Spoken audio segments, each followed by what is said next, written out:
Hi guys, and welcome to Supermetallurgy.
Hi guys, and welcome to Supermet, and today I'm in Bromley at Creative FX, and they had a bit of a surprise for me earlier. They told me that they had a Ferrari F40 coming in, which I was really surprised by, but it's the most beautiful bright red Ferrari F40, and so let's go and have a look at it, and it is just a work of art. It was my poster car in my my bedroom when I was a boy, and to see one now, and the car's 1989, and it's just stunning, looks wonderful, so even better in the flesh than it was on the walls. So come and have a look.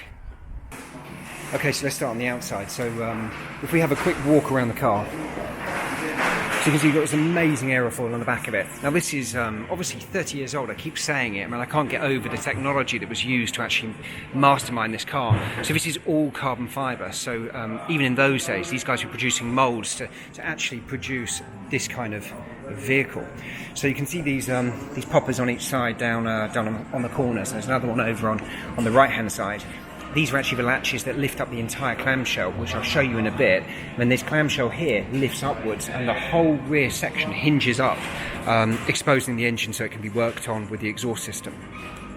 So you can see it's got the original Speedline alloy wheels on it. These are worth a fortune these days, and they've got the knockoff centre cap, and really beautiful with the Brembo brake calipers. By today's standards, these look quite small, and the tyres on it, again, there's this big rim. If you just look at my Audi, my rim is probably like this, and these are much higher, but this is just the way it was developed. 335 35 tyre on the back. And then you've got the air ducts coming in all around the sides for the aero, and to cool the engine and to cool the intercoolers. These massive ducts. Really quite sort of agricultural in the way they were done, but a work of art. On the sides of it, you've got your fuel cap with this beautiful stainless steel fuel cap. It just pops off, and you can stick your fuel in. More air scoops down the front. Beautiful scoops, and these tiny little wing mirrors, so small by today's standards, they're really minuscule, and the shape of the roof, really stunning. So these cars got pop-up headlights, which they all got, and it really gives it the face that we all know and we love. More scoops on the front, more air ducts. Okay, let's go and have a look inside. Okay, so immediately you're granted you're greeted by carbon fibre, so wet lay pre-preg carbon fibre.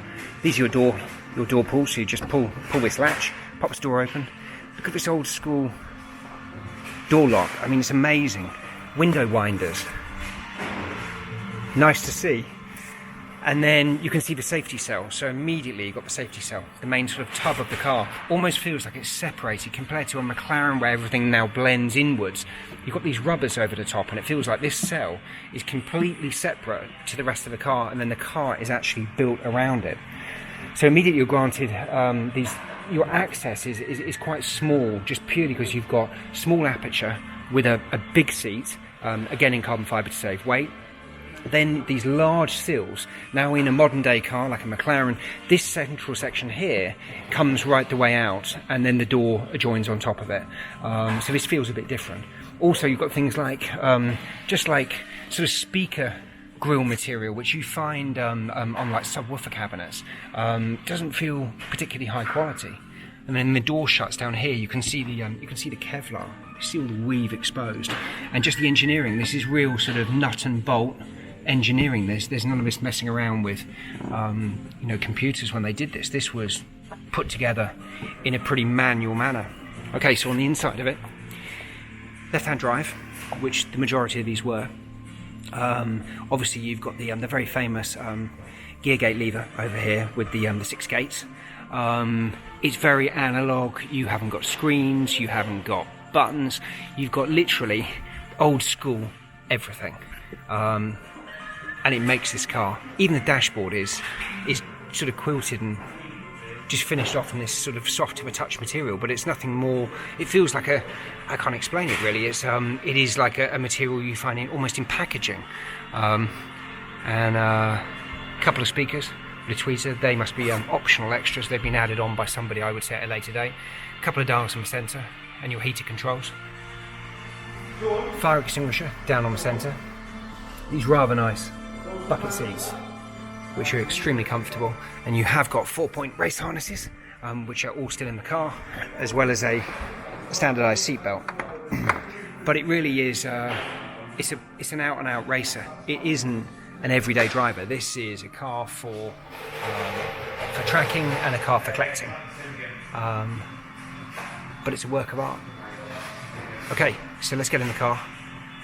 We'll go through a few of the items. Okay, so I'm inside the F40 now, and it is it's the proportions of it that you can't understand on this video. It's very small. I mean, I can touch the other door panel quite comfortably. Feels very much wider when you see it outside, but actually when you're inside it, you're really quite cocooned. Driving position, very upright. Steering wheel reminds me of old Italian cars. I mean, it's very hard to explain. You get into a modern car like the Audi or a Porsche or a new Ferrari, and you're dead center. Your legs are central. You've probably got an F1 gear change or PDK or something along those on the steering wheel. This hasn't got any of it. So you have a beautifully crafted black leather steering wheel, and it's just brushed and anodized in black with that wonderful Ferrari badge.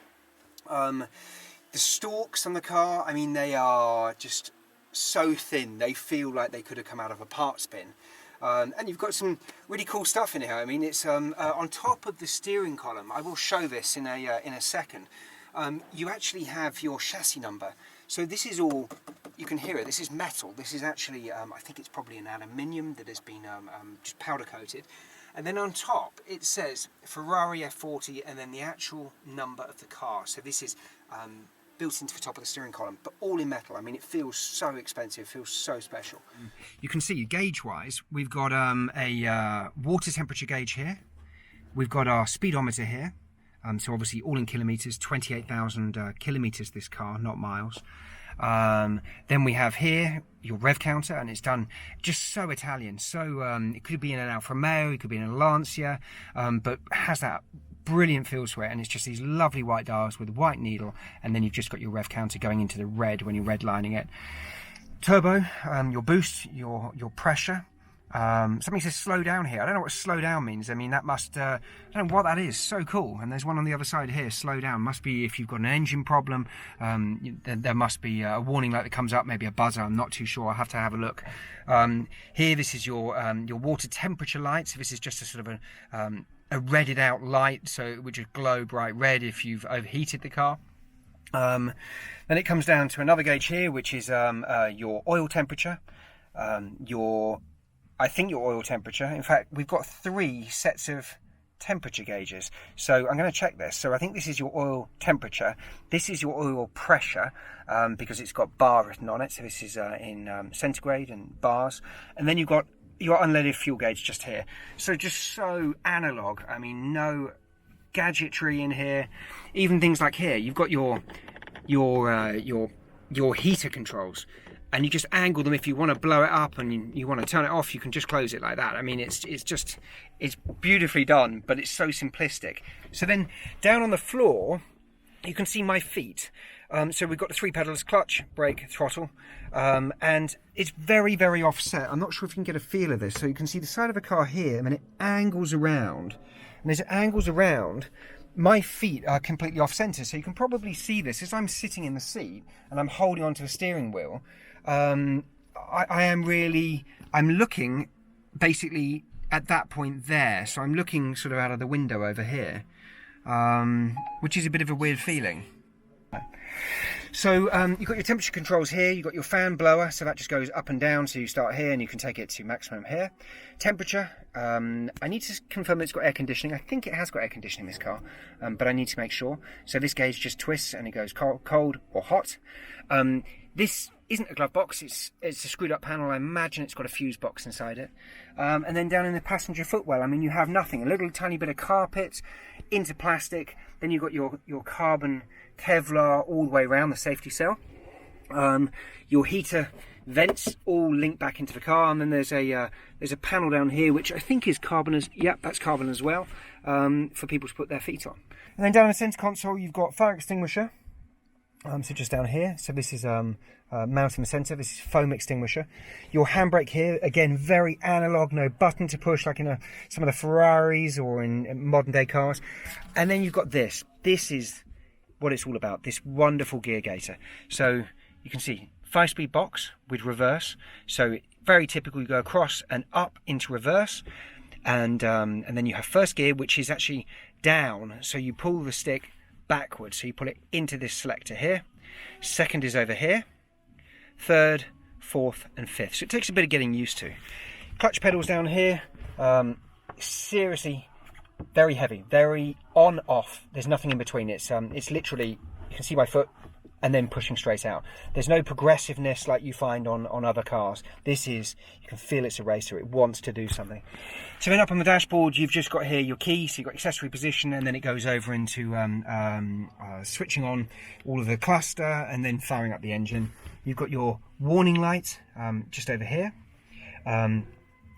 You've got lighting here, so this is your I think this is your pop-up for your headlights, your demister, and this looks like suspension, so I need to confirm if it actually had electronic suspension, which is amazing for a car this age.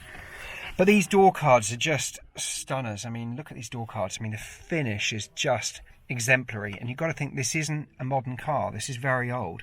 But you can see where they've used different types of carbon, so this carbon is different to this, and it's got much more Kevlar weave into it, and it's been taped up along the side here, so it doesn't get scratched, I imagine, and the seat can move backwards and forwards more comfortably. Then some old school speakers down here. I'm not even sure where the radio is. I've got a feeling the radio is in this panel here, and it may have been taken out, so actually the new owner may have changed that. And then behind, just this window looking into this amazing sight behind of the Ferrari engine, with this wraparound glass which you can just see curving around, and I've mounted my camera onto it. And then just a few gubbins behind the seats, no storage space whatsoever, so behind there you can see there's a couple of electronic boxes, so I think you've got some ECUs in here. And then up on the ceiling, just beautifully trimmed leather, it's perforated leather, just as you would expect. Okay, so let's have a look in the engine bay of the car. So I have just lifted the cover up with Tom, because it was a two-man job. The cover's really quite heavy, in fact, so it's quite solid, but you can see up in here you've got your heat shielding, but it's old school, everything's old school. Carbon work and the Kevlar, quite rough around the edges, not like you see in a modern day car. And then this is what it's all about.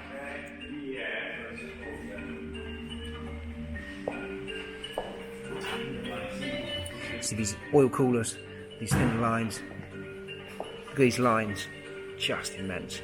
Beautiful exhaust pipe. So that's a tubey exhaust. You can see the number on it, 6154. There's beautiful outlets, 3 pipes. And then down inside it, you can see the main frame, gearbox at the back of the car, cats, they're not decatted. I thought they were, but not on this. You can see the turbochargers all the way in there. Another turbo on the other side, quite small turbos. Intercoolers. That beautiful engine over there. And look at these tyres. So when the clamshell's open, it's a 335 tyre. They just look big by today's standard. They look very high, but 335 35 ZR17, so it's a small wheel compared to what you see in cars these days.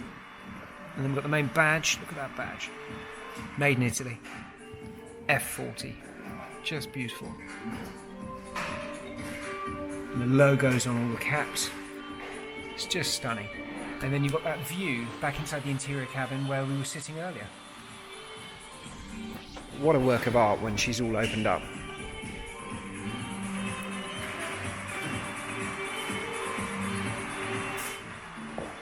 Thanks guys for watching, and please subscribe, hit that bell, and so you can get all the notifications on the videos coming out. We've got some great new videos coming out back in the UK again, and we'll be looking at some other serious cars. And you can see behind me we have a Bentayga that is having some PPF work done on it, but I'm not going to be featuring that car because today it's all about the F40.